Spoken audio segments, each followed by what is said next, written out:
I'm here with Sanjeev Kumar.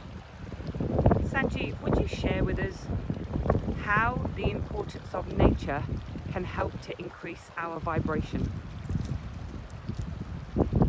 You can see in the background of me, the water is flowing, and it is just like our life is flowing.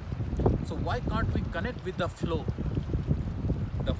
The another part of increasing and raising our vibration, we can feel the breeze of the water, which is full of negative ion.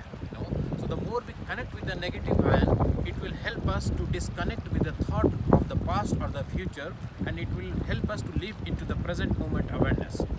Another part of connecting with the mother earth, like we are standing on the rock right now, and you can see there is a mountain, there is a greenery behind me. So why can't we witness it as soon as we witness the sound of the water, and then we can live into the present moment awareness?